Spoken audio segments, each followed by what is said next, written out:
नमस्कार, मैं हूं दिबांग और हम बात करेंगे आज दिल्ली के मुख्यमंत्री अरविंद केजरीवाल से।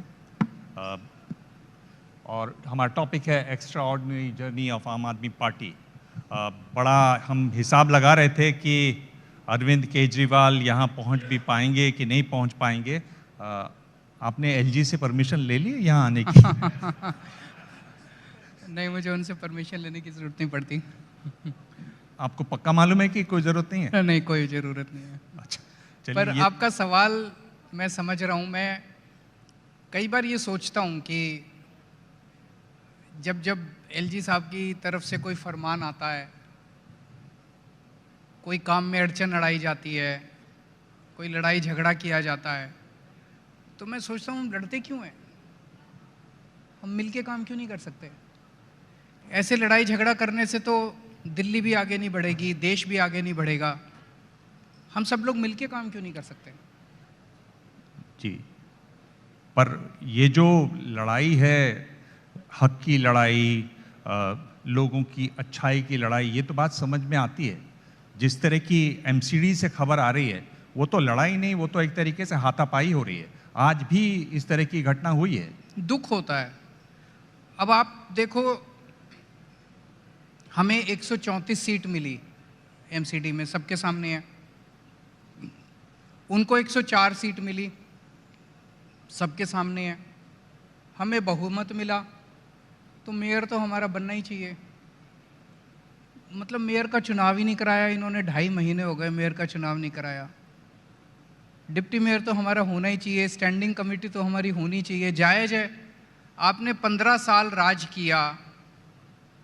अब जैसे हालात वो हो गए हैं, जैसे अमेरिका में ट्रंप साहब जब चुनाव हार गए थे और उन्होंने पूरा ऐलान कर दिया कि वाइट हाउस को घेर लिया, कहते हैं मैं चुनाव नहीं मानता, मैं ये नहीं मानता। बड़ी मुश्किल से उनको निकालना पड़ा। वही हालात इन्होंने कर रखी है कि कुर्सी छोड़ना ही नहीं चाहते। तो ये गुंडागर्दी अच्छी नहीं है जनतंत्र के अंदर। जनता ने आपको 15 साल मौका दिया, आपने अच्छा काम किया, बुरा काम किया, ये जनता तय करेगी। जनता ने तय किया भाई अब बदलाव होना चाहिए दिल्ली में। उन्होंने अब एक मौका हमें दिया, अब हमें काम करने दो। काम किए, क्यों अड़चन अड़ा रहे हो इस तरह से? ना मेयर का चुनाव नहीं होने देंगे, एल्डरमैन ज़बरदस्ती बना देंगे, गलत तरीके से एल्डरमैन बना दिए, गलत तरीके से हाउस नहीं चलने दे रहे।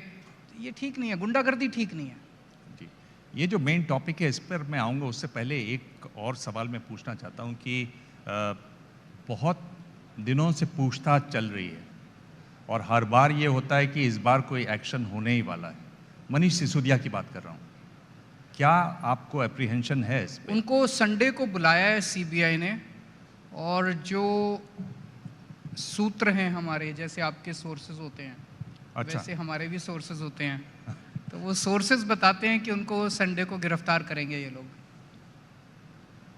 ऐसा बता रहे हैं सूत्र? ऐसे सोर्सेज बता रहे हैं कि संडे को गिरफ्तार करेगी सीबीआई मनीष सिसोदिया जी को। अब बड़े दुख की बात है, मनीष सिसोदिया पे रेड मार ली, कुछ नहीं मिला।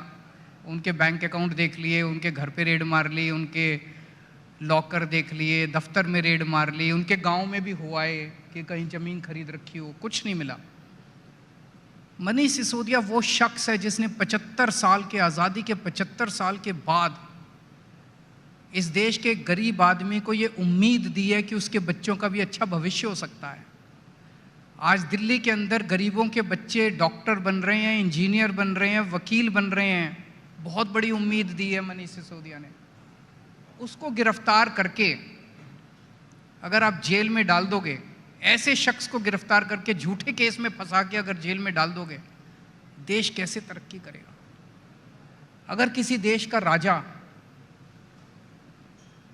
उस देश में गरीबों के बच्चों को शिक्षा देने वालों को तो जेल में डाल देगा और चंद 2-4 दोस्तों को पूरा देश उनके सुपुर्द कर देगा, तो वो देश कैसे तरक्की करेगा? बहुत सारे सवाल इससे मेरे दिमाग में आ रहे हैं, लेकिन जो आज का टॉपिक है अगर उसी पर आएँ, एक्स्ट्रा ऑर्डिनरी जर्नी ऑफ आम आदमी पार्टी, ये जो आपका सफ़र रहा, इसमें बात चूँकि मनीष सिसोदिया की हो रही है, कितना महत्वपूर्ण रहा मनीष सिसोदिया का रोल इस पूरे सफ़र में? मैं आपको एक इंटरेस्टिंग इंसिडेंट बताता हूँ कि मनीष सिसोदिया से मेरी मुलाकात, सबसे पहली मुलाकात कब हुई। 29 दिसंबर 1999 को, मैं उस टाइम इनकम टैक्स में काम करता था, इनकम टैक्स डिपार्टमेंट में, और चारों तरफ जो समाज के अंदर भ्रष्टाचार है उसको लेके काफ़ी अंदर पीड़ा होती थी। चूँकि मैं सरकार में काम कर रहा था, मैं इस तरह की कोई एनजीओ बना नहीं सकता था, तो मैंने पीठ पीछे रह के एक एनजीओ बनाई जिसमें मेरे दोस्त सामने थे और मैं पीठ पीछे था, परिवर्तन नाम की एनजीओ।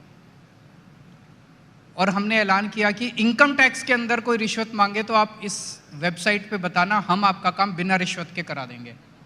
तो मेरे दोस्त आगे रहे, कोई लोगों को अगर उस टाइम पता चल जाता कि ये केजरीवाल चला रहा है वेबसाइट, तो मेरे तो गला गर्दन काट दी जाती। इनकम टैक्स विभाग के अंदर रहते हुए डिप्टी कमिश्नर इनकम टैक्स का ये ऐलान करता है कि अगर आपसे कोई रिश्वत मांगे इस विभाग के अंदर तो मेरे को बता देना। तो वो मेरे दोस्त आगे थे, तो एक वेबसाइट बनाई, और वेबसाइट परिवर्तन.com। उस वेबसाइट पे हमने कहा कि जो जो लोग वॉलंटियर करना चाहते हैं इसके ऊपर वॉलंटियर कीजिए, आप अपना नाम पता डाल दीजिए। उसके वेबसाइट के ऊपर सबसे पहला वॉलंटियर रजिस्टर करने वाला मनीष सिसोदिया था। अच्छा। उस वेबसाइट पे 1999 29 दिसंबर को मैंने वेबसाइट बनाई थी। एक आध दिन के अंदर पहला नाम आया। हमारे पास ज़्यादा पैसे नहीं थे वेबसाइट को प्रचार करने का, उसे पता नहीं कहाँ से पता चला, उसने रजिस्टर किया मनीष सिसोदिया। तो बड़ा खुशी हुई कि एक आदमी ने, हमें कोई आता ही नहीं था, छोटे से लोग थे, कौन जानता था हमें। तो मुझे याद है मैं उसके घर गया। अच्छा। और उसका ये पटपड़गंज के आसपास कौन सा वो एरिया है, वहाँ पे उसका घर होता था। एक कमरे का घर था, उसी में किचन थी। वो जी न्यूज़ में काम किया करते थे, और ऊपर छत के ऊपर मैं और उसने बैठ के हमने चर्चा की कि परिवर्तन को आगे। तो 1999 से जर्नी शुरू हुई थी मेरी और मनीष सिसोदिया की। आज 23 साल हो गए और हमारी दोस्ती कायम है, और भगवान करे इस दोस्ती पे किसी की नज़र ना लगे जी। और कौन से, अगर आप देखें तो कौन से बड़े पड़ाव आप देखते हैं इस सफ़र में? अगर 3 बड़े पड़ाव आप अगर देखना चाहें आम आदमी हमने पार्टी। कभी सोचा नहीं था। हम एक मिडिल क्लास फैमिली होती है ना, उसी एक मिडिल क्लास फैमिली से आते हैं हम लोग, जितने भी हमारे इसमें आम आदमी पार्टी में हैं। इनकम टैक्स की नौकरी के बाद फिर मैंने एनजीओ परिवर्तन, फिर छुट्टी ले ली, फिर नौकरी छोड़ दी, फिर अन्ना आंदोलन में आ गए। कभी ज़िंदगी में नहीं सोचा था कि राजनीति में जाएंगे। और जो एक मिडिल क्लास का एक वो होता है ना कि राजनीति बड़ी गंदी है, कीचड़ है, हम अपने बच्चों को नहीं भेजेंगे, ये गुंडों का काम है, राजनीति में तो गुंडे आते हैं, गलत लोग आते हैं, भ्रष्टाचारी आते हैं, ये फीलिंग हमारे अंदर भी थी। लेकिन अन्ना आंदोलन जिस तरह से आके एकदम डेडलॉक बन गया, और उन्होंने कहा कि लोकपाल बिल पास करना है तो अपनी पार्टी बना लो, उस डेडलॉक से का समाधान राजनीति में आने के सिवा कोई चारा नहीं बचा हम लोगों के पास। और हम लोगों ने पार्टी बनाई, और उसके बाद पार्टी बनाने के बाद उम्मीद नहीं थी कि 1 साल के अंदर हमारी सरकार बन जाएगी। हाँ। तो कई बार मैं ये सोचता हूँ, ये जो कुदरत है, जिसे आप भगवान कह लीजिए, जो मर्जी कह लीजिए, शक्ति जो है, ये नेचुरल शक्ति, ये बड़ी पावरफुल है। आपको मैं बताता हूँ, 4 अप्रैल 2011 को अन्ना हजारे जी जंतर मंतर पे आके बैठे लोकपाल बिल के लिए पहली बार जी।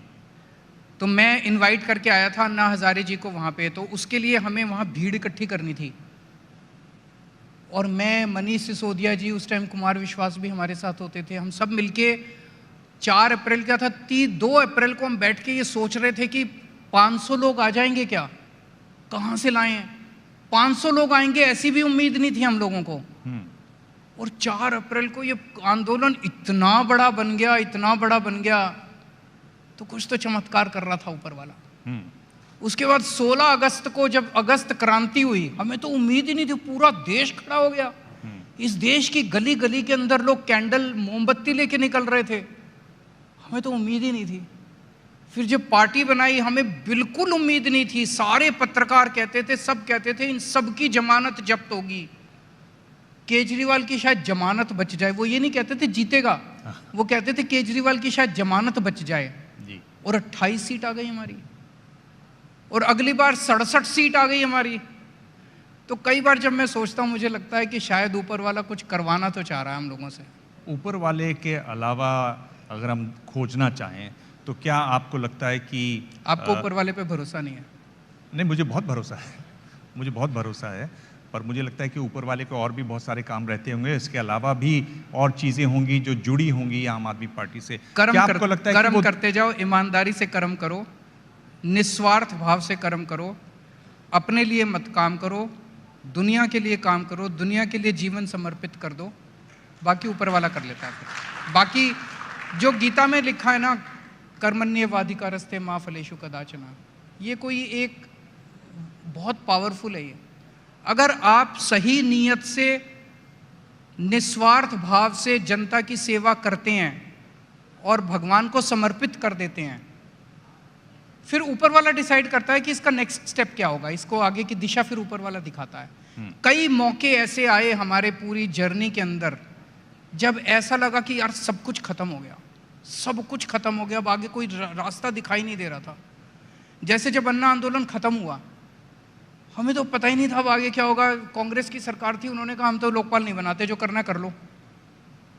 अब राजनीति में आने का फैसला बहुत ही मुश्किल फैसला था और कहीं उम्मीद नहीं थी कि हम पार्टी बनाएंगे और सरकार बन जाएगी। मतलब ये तो सोचना ही बिल्कुल बेवकूफ़ी थी उस टाइम।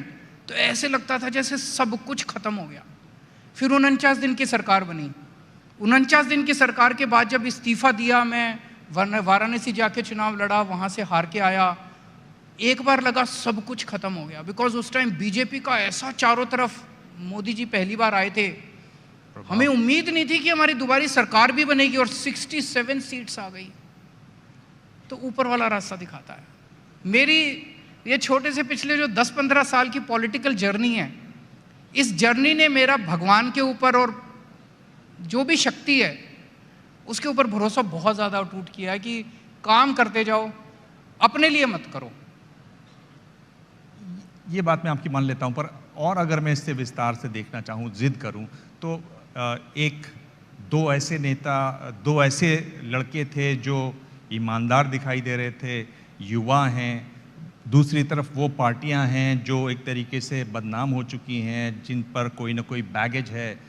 एक बदलाव चाहती थी जनता, एक नयापन कुछ चाहती थी, फिर अन्ना हजारे जी का अनशन भी था। तो ये सारी चीज़ें भी तो लोगों के दिमाग पे रहीं, लोगों ने इस पर भी तो ध्यान दिया, उसको तो आप गौण नहीं कर सकते। नहीं, बिल्कुल नहीं, बिल्कुल नहीं। वो सारी परिस्थितियां थी। पर जैसा मैंने कहा, अन्ना आंदोलन का इतना बड़ा बनना, इतना बड़ा बनना, मैं तो आपको अपने सारे इंसिडेंट्स की 4 अप्रैल को अन्ना जी को जंतर मंतर पे आना था और 2 अप्रैल को उसको ऑर्गेनाइज करने वाले लोग जो हैं वो ये सोच रहे थे कि 500 आदमी कहाँ से आएंगे, और अचानक इतना बड़ा बन जाता है। 16 अगस्त को जबकि उनका जो पैनल था, जो पैनल उन्होंने लोकपाल बिल बनाने के लिए, उन्होंने हमें ठोकर मार के भगा दिया था कि जो करना है कर लो, और 16 अगस्त को इतना बड़ा आंदोलन में, और उसके बाद फिर बॉम्बे में आंदोलन फिस हो जाता है। 4 महीने के बाद जब हम बॉम्बे आए 23 दिसंबर को, बॉम्बे भी आए, आंदोलन फुस हो गया बिल्कुल। चलिए, ये अगर आप देखें तो दिल्ली है ही आपके पास, दूसरी बार भी दिल्ली रही, पंजाब में आपने दरवाज़ा खोला, गुजरात में भी आपने खिड़की विड़की खोल दी हैं। आगे और आप कहाँ देख रहे हैं आम आदमी पार्टी को? हम अच्छा काम कर रहे हैं और अच्छा काम चारों तरफ फैलना चाहिए।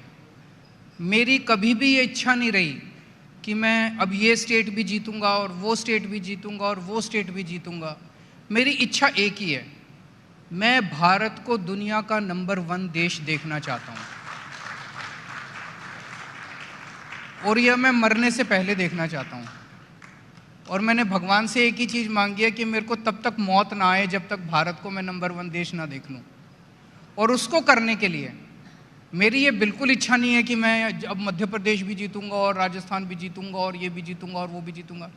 ये जो मौजूदा पार्टियां हैं ये अच्छा काम कर लें। मैं बार बार कहता हूं, हम एक दूसरे से क्यों नहीं सीखते, एक दूसरे को साथ मिलके क्यों नहीं काम करते, लड़ते क्यों रहते हैं इस देश के अंदर हम। अब जैसे एक छोटा सा उदाहरण देता हूं, बचपन से मेरे को याद है 8वीं क्लास से 10वीं क्लास से सुन रहे हैं केरला में शिक्षा में बड़ा अच्छा काम हुआ, 100% लिटरेसी हो गई, वहाँ स्कूल बड़े अच्छे हैं। केरला में हेल्थ में बड़ा अच्छा काम हुआ, वहाँ पे हेल्थ सिस्टम बहुत अच्छा, सुन रहे हैं बचपन से, है ना। अगर केरला में इतने अच्छे तो तब अभी तक तो बाकी देश को वहाँ से सीख के कर लेना चाहिए था। केरला तो अपने ही देश का हिस्सा है, तो केरला से सीख के बाकी देश ने क्यों नहीं किया, समझ नहीं आता। उसी तरह से किसी और राज्य ने किसी और प्रॉब्लम की समस्या का समाधान निकाला हुआ है, किसी और राज्य ने किसी और प्रॉब्लम की समस्या का हम सारे मिलके काम क्यों नहीं करते, मेरे को तो समझ ही नहीं। तो अब मैं बार बार ये कह रहा हूं भाई, दिल्ली के अंदर हमने स्कूल, अस्पताल, बिजली के ऊपर अच्छा काम किया है।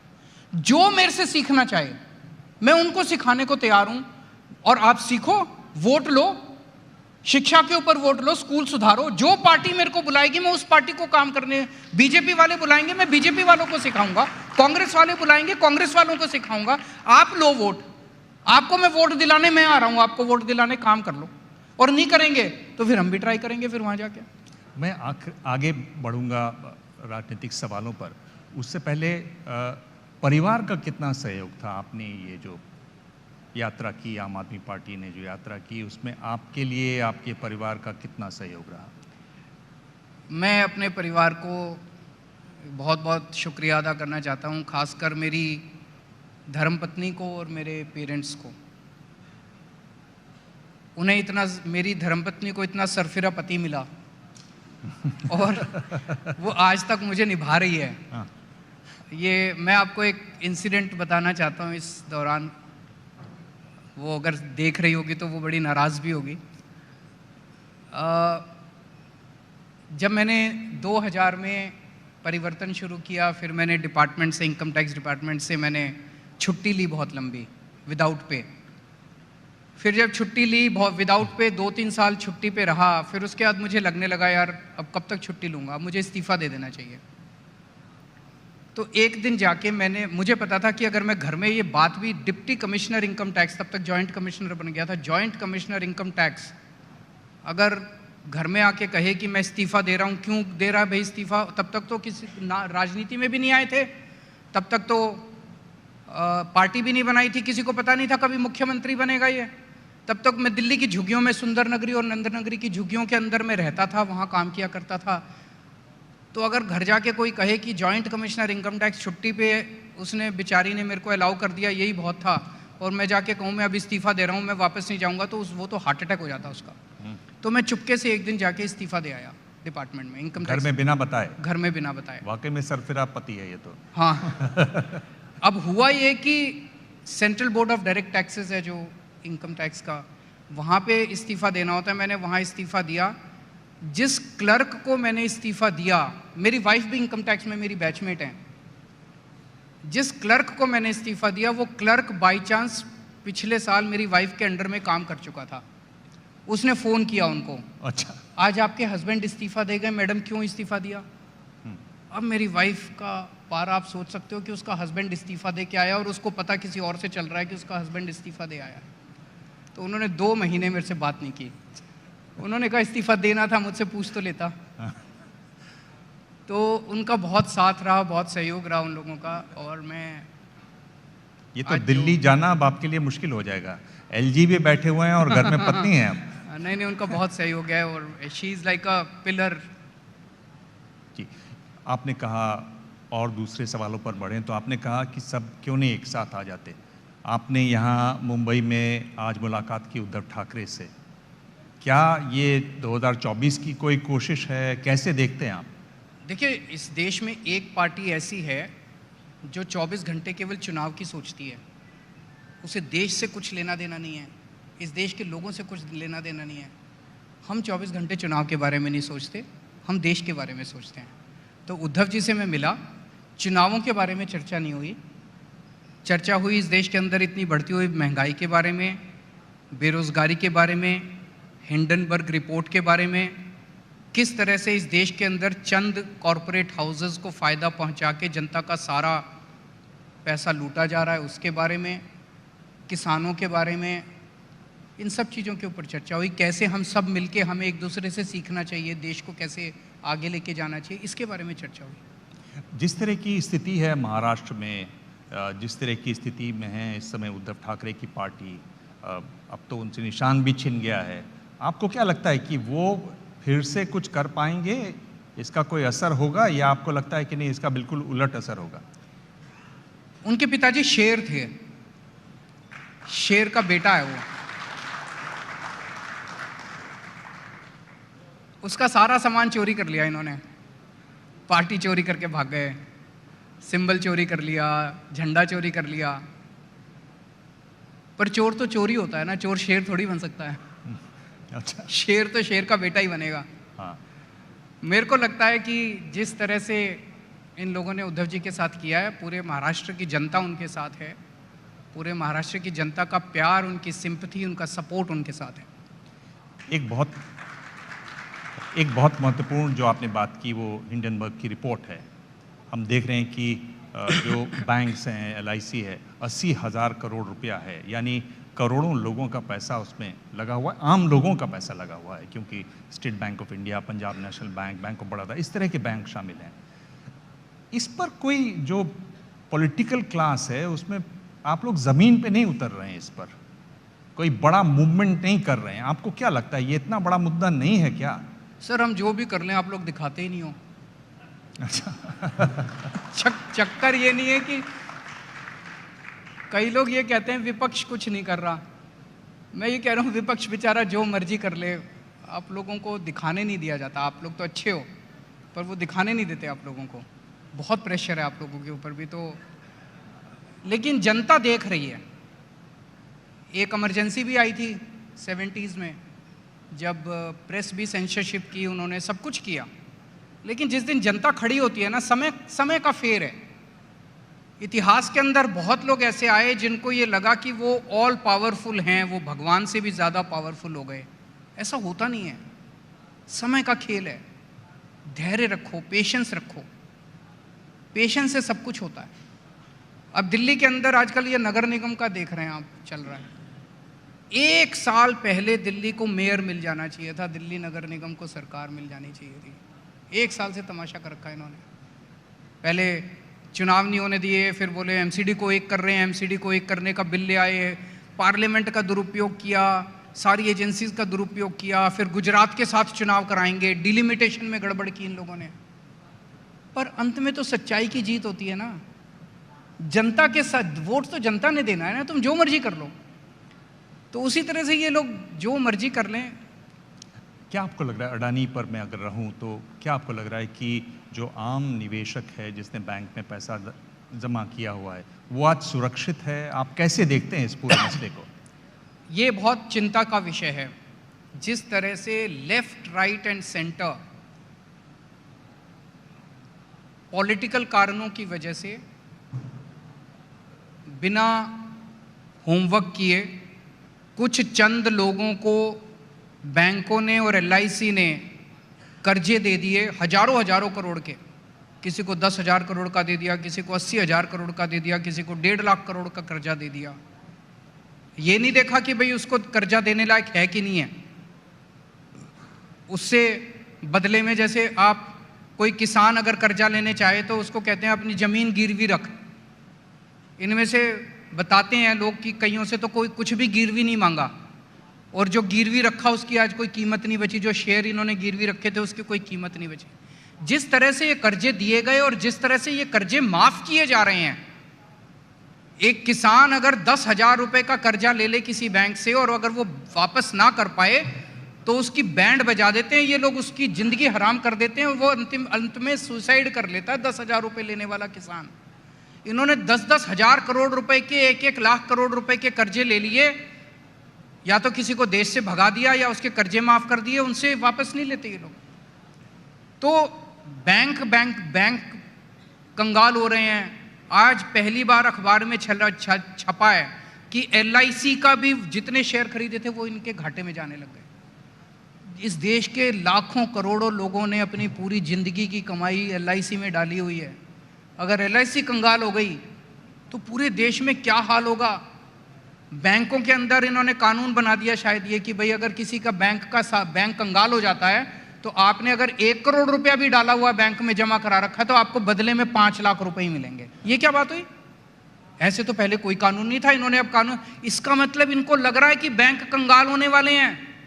पहले से कानून ले आए कि अगर बैंक कंगाल हो गया, आपका कितना भी पैसा बैंक में पड़ा हो, आपको बदले में 5 लाख रुपए। ये तो हद हो गई। पूरी देश की जनता का पैसा जो है आप उठा के कुछ चंद लोगों के हाथ में दे रहे हो। ऐसे देश कैसे चलेगा? सरकार को जनता के लिए काम करना चाहिए कि सरकार को 2-4 लोगों के लिए काम करना चाहिए? तो यही तो सवाल अब पैदा होता है कि इस हालत में क्यों नहीं विपक्ष एक होता। एक ही है आपसे मैंने पिछली बार पूछा था, आपने पूछा कि हम लोग, मैं एक चीज बताता हूं, हमारे देश में जनतंत्र है। जनतंत्र मतलब जनता का शासन, विपक्ष तंत्र नहीं है। विपक्ष एक हो या ना हो वो इंपॉर्टेंट नहीं है, जनता का एक होना इंपॉर्टेंट है। और उस जनता की आवाज उठाने के लिए मीडिया के अंदर साहस आना इंपॉर्टेंट है। जिस दिन ये जनता जो है, इसको हम बेवकूफ ना समझें, ये जनता बड़ी सियानी है, देख रही है। जिस दिन जनता खड़ी हो गई ना, जनता ने बड़े बड़े सिंहासन हिला दिए। विपक्ष एक होके किसी को बना या बिगाड़ नहीं सकता जब तक जनता तैयार नहीं हो। जनता तैयार हो रही है, इस देश की जनता तैयार, जनता बदलाव चाहती है। आपने कहा कि आप विपक्षी एकता की बात होगी तो आप कार्यक्रमों की बात करेंगे, कार्यक्रमों के साथ आप जुड़ेंगे। मैं आपसे सीधा सवाल पूछ रहा हूं, आपकी पार्टी में तो ये देखिए संजय सिंह बैठे हुए हैं, राघव बैठे हुए हैं, क्यों नहीं आप लोग एक कार्यक्रम बनाते और कहते ये हमारा कार्यक्रम है? बिल्कुल सही है। शुरुआत क्यों नहीं करते? मैं राजनीति में नया आया हूं, लेकिन जो बेसिक चीज समझाऊं, जब आप जनता से वोट मांगने जाते हैं, जनता आपसे पूछते हैं जी आपको क्यों वोट दें, आप 2 जवाब देते हो। एक जवाब देते हो मेरे को इसलिए वोट दो क्योंकि मैं मोदी को हराना चाहता हूं।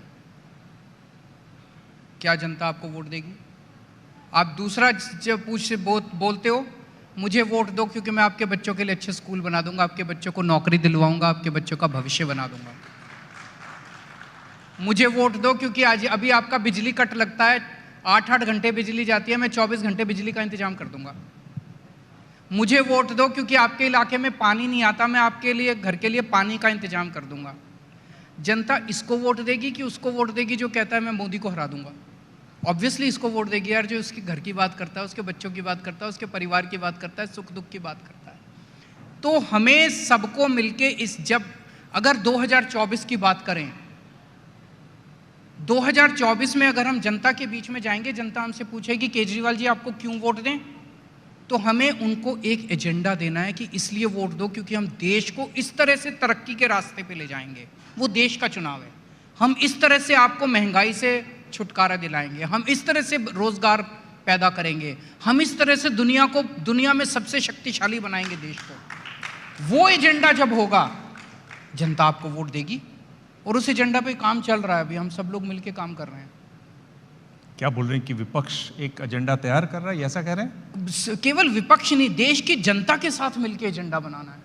हम देश की जनता के साथ, आज जितनी चर्चाएं उद्धव ठाकरे जी के साथ हुई, इन्हीं मुद्दों के ऊपर हुई कि देश की क्या समस्याएं, इस समय एक आम आदमी किन चीजों से जूझ रहा है, उनके समाधान क्या हैं। हमें देश की जनता की समस्याओं की और समाधान का जिक्र करना है। ये तो फिर मैं ब्रेकिंग न्यूज चला सकता हूं। क्या? केजरीवाल ने कहा कि विपक्ष अगले चुनाव का एजेंडा बना रहा है। 130 करोड़ लोग मिलकर एजेंडा बना रहे हैं। मैंने फिर से आपको कहा, विपक्ष मिलके इस देश को किसी को हरा जिता नहीं सकता। जनतंत्र के अंदर जनता हराती है और जनता जिताती है। हम लोग मिलके एक एजेंडा बनाएं सब लोग, और एजेंडा को जनता के सामने रखें, जनता को और एजेंडा भी जनता बनाए मिलके। जनतंत्र के अंदर एजेंडा भी जनता को बनाना चाहिए।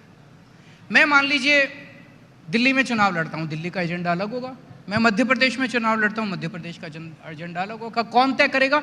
वहां की जनता तय करेगी। जी, तो इसमें यह भी तय होगा कि कौन नेता बनेगा, कि वो सब बाद में चीजें आएंगी? वो इंपॉर्टेंट नहीं है, वो जनता पे छोड़ दीजिए। इंपॉर्टेंट है क्या हमारे पास देश को शक्तिशाली देश बनाने के लिए सुरक्षित देश बनाने के लिए, विकसित देश बनाने के लिए क्या हमारे पास एक रोड मैप है? उस रोड मैप को बनाना जरूरी है। जी, आखिरी सवाल के तौर पर मैं आपसे पूछना चाहूँगा कि आप आइडियाज़ ऑफ इंडिया की बात कर रहे हैं, आपका जो भारत होगा उसमें आप किस तरह के आइडियाज़ देखते हैं, किस तरह का भारत आप देखना चाहते हैं? मैं भारत को लेके बहुत अपबीट हूँ। 75 साल हो गए देश को आज़ाद हुए। इन 75 सालों में ढेर सारे ऐसे देश हैं जो हमारे बाद आज़ाद हुए। सिंगापुर 1962 के आसपास आज़ाद हुआ। जापान सेकेंड वर्ल्ड वॉर में तहस नहस हो गया था, एटम बम गिरा था जापान के ऊपर, आज वो हमसे आगे निकल गया। सिंगापुर हमसे आगे निकल गया। जर्मनी तहस नहस हो गया था, वो हमसे आगे निकल गया। हम पीछे क्यों रह गए? हमारे में कोई कमी है? आज दुनिया में कोई बड़ा इंस्टीट्यूट, कोई मल्टीनेशनल कंपनी उठा लो, वही ऊपर जो है टॉप के ऊपर आपको इंडियन बैठा मिलेगा। मैं कहता हूं कि जब ऊपर वाले ने इस धरती बनाई, पृथ्वी बनाई, तो सबसे खूबसूरत जगह उसने पृथ्वी के ऊपर भारत को बनाया। क्या नहीं दिया हमें? सारी नदियां हैं, पहाड़ हैं, मिनरल्स हैं, सब कुछ दिया। सारी जड़ी बूटियां हैं, खेती है, सब कुछ है, सारी फसलें हैं। और जब भारत ने भगवान ने इंसान को बनाया तो सबसे इंटेलिजेंट लोग उसने भारत में बनाए। हमारे लोग जहां जाते हैं वहीं ऊपर। पीछे क्यों रह गए फिर हम लोग? हमारे देश की राजनीति खराब है। हम एक दूसरे, कोई आगे बढ़ता है उसको खींच लेते हैं, कोई आगे बढ़ता है उसको खींच लेते हैं, एक दूसरे के साथ मिलके काम नहीं। तो मुझे लगता है कि अगर हम सारा 130 करोड़ लोग मिलके काम करें तो भारत को दुनिया का नंबर 1 देश बनाने से कोई नहीं रोक सकता। मैं पूरी तरह से पूरी तरह से विश्वास है मुझे कि the future belongs to India. और आने वाले समय के अंदर भारत दुनिया के ऊपर राज करेगा। भारत दुनिया का सबसे शक्तिशाली देश बनेगा। अरविंद केजरीवाल, आपने करीब करीब सभी सवालों के जवाब दिए, सीधे जवाब दिए, विस्तार में जवाब दिए। बहुत बहुत धन्यवाद। Thank you so much.